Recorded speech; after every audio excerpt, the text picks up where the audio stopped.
It is an amazing sight. It's a 6-story building, and one half of the building is sheared away, the entire side. The bomb went off just after 9 this morning, Oklahoma City time.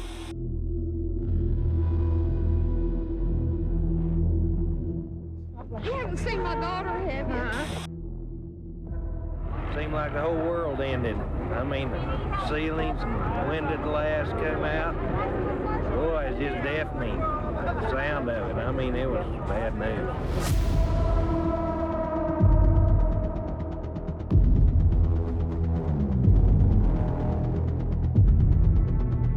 I might have lost my 3-year-old daughter and my husband and my 4-year-old. So whoever did that, I hope you're happy.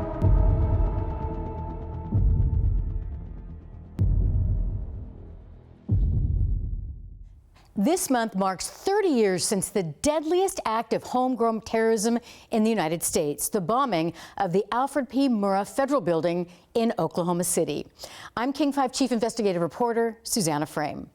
On April 19, 1995, an ex-Army soldier and security guard parked a rental truck outside that building and detonated a massive bomb. 168 people were killed in the blast, including 19 children. Hundreds more were injured. I was one of the King 5 reporters assigned to cover the bombings. I traveled to Oklahoma with an urban search and rescue team from Western Washington to report on their work, the overall devastation, and the impact the bombing had on the community. Decades later, we bring you our coverage from 1995, and I sit down with King 5's Joyce Taylor to look back on the events of that day. This has become a story of horrible suffering and death, but tonight, for some, the ordeal is becoming a story of miraculous survival. So excited that they really found me. This woman survived falling 3 floors into the building's basement. One of the guys reached his hand down in there and, held my hand and everything. They were really wonderful, really wonderful. The bomb went off just after 9 this morning, Oklahoma City time, and in a split second, the federal office building was reduced to rubble by the powerful blast. Close to ground zero, a daycare center. 17 children from 1 to 7 years old were killed instantly. Many more were hurt. From the air, the scene was horrific. Even the chopper pilot was shocked at what he saw. What the heck happened? But within minutes, it was all too clear what had happened. Someone had planned the carnage. Terror had struck America's heartland. And on the streets, the desperate search for loved ones. You haven't seen my daughter, have you?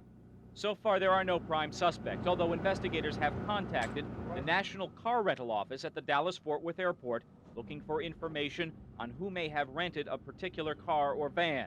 And the clerk at an Oklahoma City motel has been questioned, too. They asked me if there were any Arabic or foreign people staying here. We did have. We had 3 rooms of foreign people that they think may have been involved in it. And as the search for who planted the bomb continues, everyone is asking the question, why? I might have lost my 3-year-old daughter and my husband and my 4-year-old. So whoever did that, I hope you're happy. So Susanna joins us now. I remember being on the anchor desk that morning 30 years ago. You went to Oklahoma City. So when you look back at 30 years, just walk us through what it was like to be there.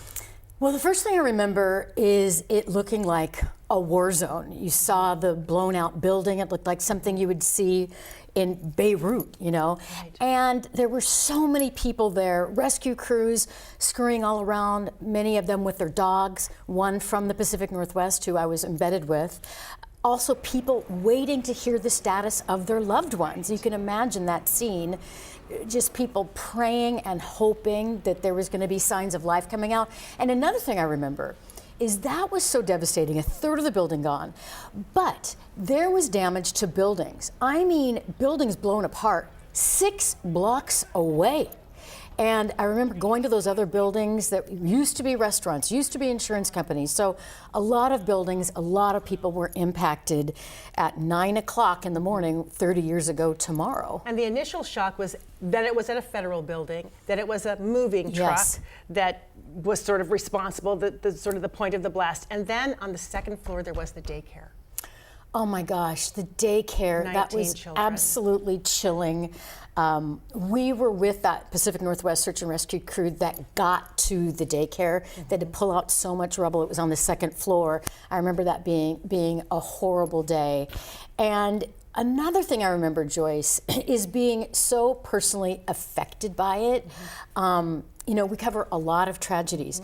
This one was so different. Of course, the magnitude of it all, but also that by that time when I got there, we knew it was an American suspect. Right. We did not think in a million years that this would be an American citizen doing this to fellow Americans. It really hit a chord, and it was just so sad. My photographer and I, we would sit in our rental, news van every night and just cry. I vividly remember that 30 years ago. Because every time we got a bit more news, it was worse. That there were 3 sets of siblings. There were kids who were lost in the building with their grandparents or with their parents. I got to tell you something that was super positive. I have never seen, that's me with my photographer, Scotty McLaughlin. We're the ones that went down there together. And we had never seen such gratitude by a community. Kids were making cards and posters and buttons. I have this saved some little of it. button that I saved from 30 years ago. It's of a news reporter thanking us. It says, "Our heroes." It's a picture of me and a little pencil drawing of the building. They were just so grateful that someone had shown the interest, of course, of being there. And those are some of the, on the screen there, you're seeing some of the thank you notes that the kids in Oklahoma had written for our Pacific Northwest search and rescue team. I'd never seen anything quite like that. I also, in preparation, I knew I was going to answer some questions today, so I reached out to Scotty, who you just saw on the screen, yesterday, and I said, "What do you remember from 30 years ago?" And he wrote me a very long text. It was so touching, so I brought part of it out here to read to you. He said, "We arrived at the building and I couldn't really fathom the moment of shock. I remember editing a report for the 11 o'clock news and breaking down in tears thinking of the kids in the daycare. I remember knowing that we were in the epicenter of the death of our innocents. It was a heavy heart that drove us to tell the unthinkable to an unsuspecting nation, awakening to the dark reality of hate and fear." And I think what he's talking about is terrorism. We were used to seeing those images in the Middle East, in Europe, in Northern Ireland. That's for somebody else. But now, here we are. It was on American soil. Yeah. Thanks for sharing with us. You're welcome. And bring back to us what was such a pivotal moment in American history. Something I know we will never, and many of you will never, ever forget. It was actually kind of an honor to be there. It gets me choked up just even thinking about it. Me too. I still think of the kids, Colton, and the parents, and the devastation. So thank you. Sure. Thank you. How the FBI cracked the case and how the primary suspect was captured without police even knowing it. That's coming up next.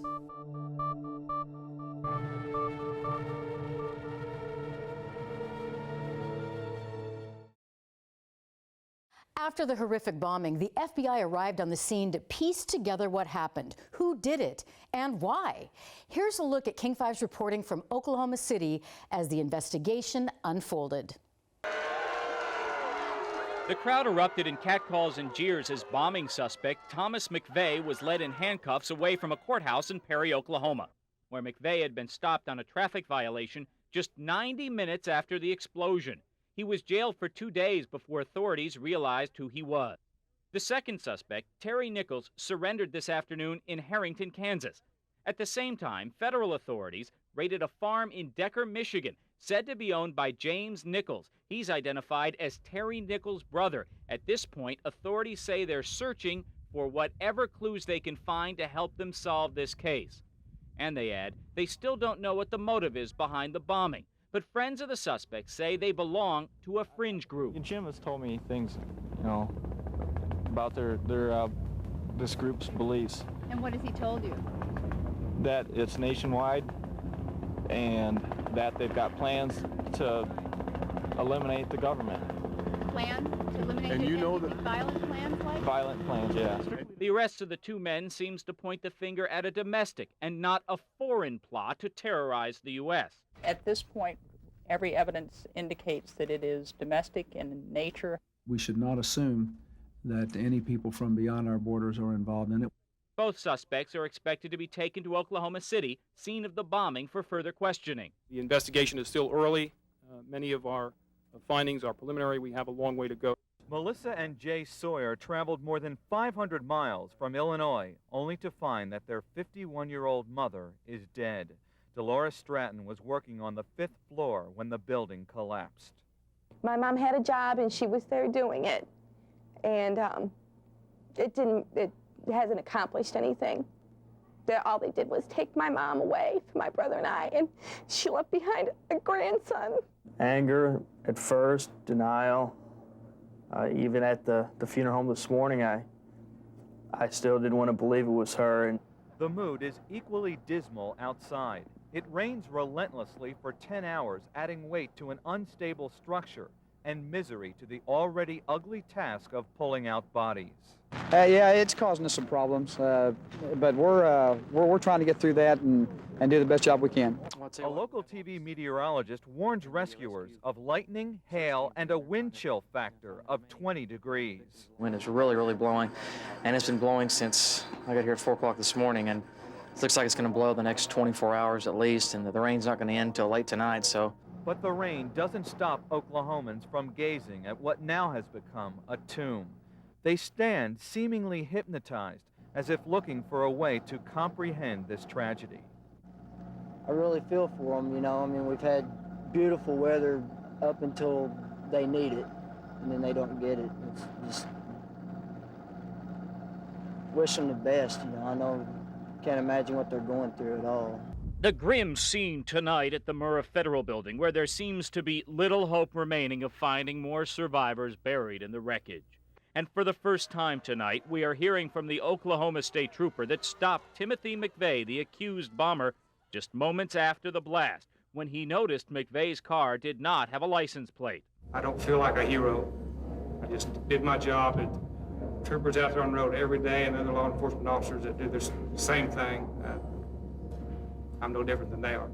And tonight, new details are emerging about Timothy McVeigh's activities before the Oklahoma City bombing. A law enforcement source says that 3 witnesses placed McVeigh in front of the federal building just moments before the blast. And another revelation from a federal attorney in Kansas. He says McVeigh told his friend Terry Nichols that, quote, something big is going to happen. That was just 3 days before the bombing. And a newspaper publisher in McVeigh's hometown near Buffalo, New York, has uncovered some letters the accused bomber wrote 3 years ago. In one of them, he says, do we have to shed blood to reform the current system? I hope it doesn't come to that, but it might. Maybe the only insight that we ever find out about his mental process concerning government and politicians. Brothers James and Terry Nichols continue to be held as material witnesses, but in a court appearance today, Terry Nichols admitted to buying 100 pounds of ammonium nitrate fertilizer from this grain elevator in Manhattan, Kansas. In a raid on Nichols' property, authorities recovered drums of fuel oil and the fertilizer. Federal explosive experts say those were the simple ingredients of the deadly truck bomb. Bombing suspect Timothy McVeigh was ordered held without bail tonight after a courtroom hearing that was surrounded by intense security. The judge told McVeigh he found an indelible trail of evidence that ends up at the front door of the Murrah building. The court held that he should be detained based on safety to the community and the likelihood of risk of flight. Other evidence mounting against McVeigh, detectives found the bomb truck was rented by him. Witnesses saw McVeigh in the truck the day of the blast, and tests show a residue of a bomb detonator on his clothes. McVeigh continues to remain silent. He considers himself a prisoner of war, only giving his name, rank, and serial number. Meanwhile, the search for John Doe number 2 has taken on a terrifying new significance. An FBI agent says his top priority is to find him to, quote, prevent another bomb from going off. There have been reported sightings across the country, but none of them have panned out. We have located those individuals and positively eliminated them as being number 2. The funerals continue around Oklahoma City, at least 9 of them today. And as the backbreaking work inside the bombed-out building continues, rescue teams have pulled out nearly a dozen of the bomber's victims just today. And now authorities believe that most of the missing children have now been accounted for. Many of them seen in this haunting home video shot last Christmas. A King 5 photojournalist and I embedded with local rescuers who traveled to Oklahoma to help with the massive rescue and recovery efforts. What it was like on the ground, coming up after the break. Rescue teams from the Northwest responded to Oklahoma City shortly after the bombing. I spent several days reporting on their efforts and the impact the bombing had on the community.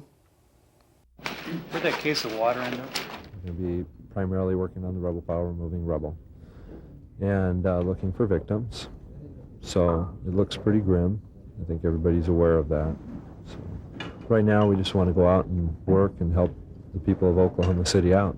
The search and rescue team made last-minute important preparations today at their staging area in a convention center. I've got my heavy knee pads on, steel-toe boots ready to go.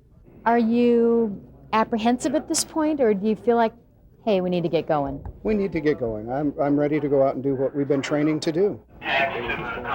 The Western Washington team is replacing exhausted crews from Phoenix and Sacramento.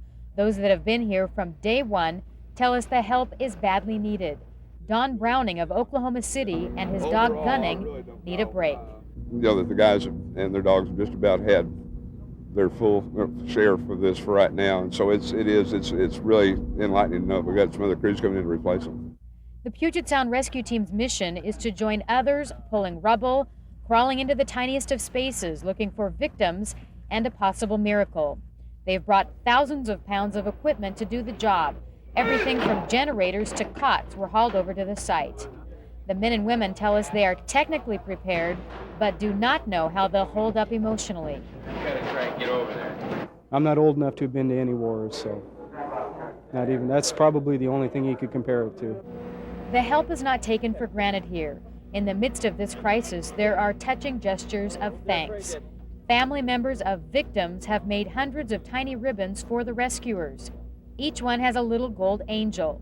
The relatives asked the Salvation Army to distribute them. Some of the men, the big men, the firemen, big policemen, the FBI guys, you give them one and tears come to their eyes.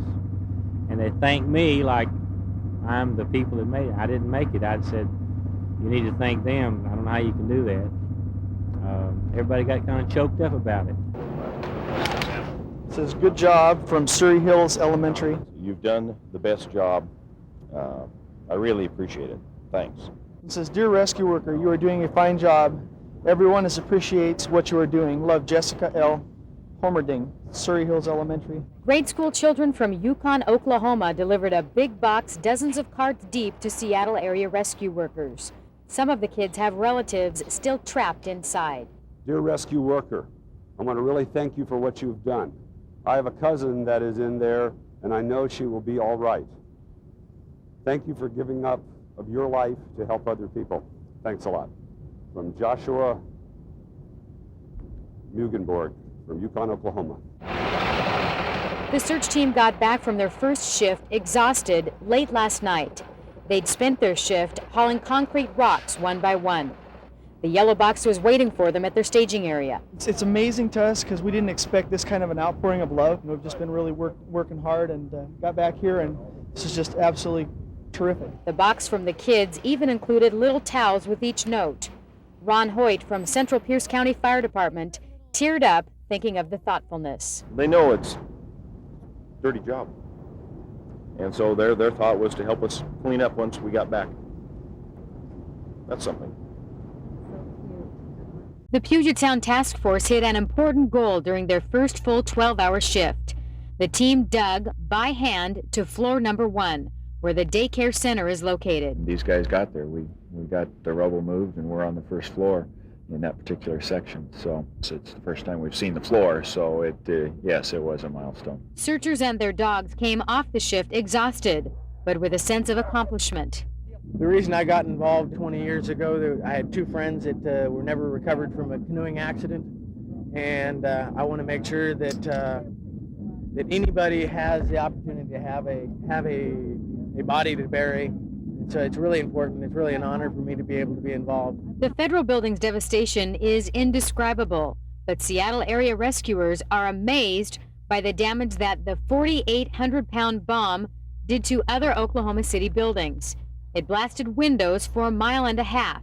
This was a furniture upholstery plant. This was an auto body shop. The only thing that really surprised us was that you can see 6 blocks away and see, roofs that are caved in and windows that are missing. It's just amazing, the force of the blast. And so many of the things seem to have been imploded or sucked in rather than exploded or damaged by it. Knowing that hope of making a rescue is all but gone, the Puget Sound disaster team took off for their shift this morning with a focused mission: to dig, search, and recover.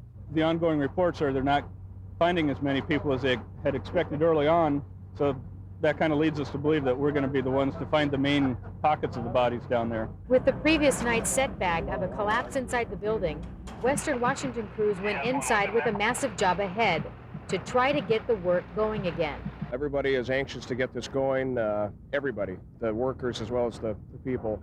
And if we can get more heavy slabs lifted and beams lifted, get down into those void spaces quicker, it gives us a better opportunity for recovery.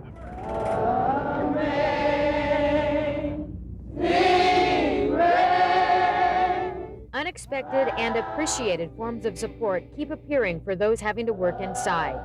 Last night, an impromptu inspirational service took place at the foot of the building.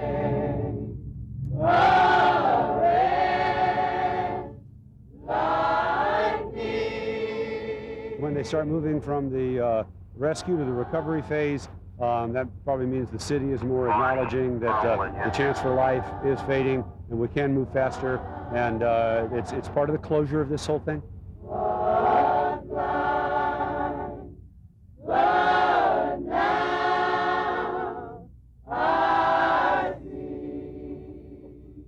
While the FBI solved the bombing case quickly, the investigation became one of the most exhaustive in history, involving 28,000 interviews and 3 tons of evidence. 30 years later, it remains the worst act of homegrown terrorism in the nation's history. I'm Susanna Frame. Thanks for joining us.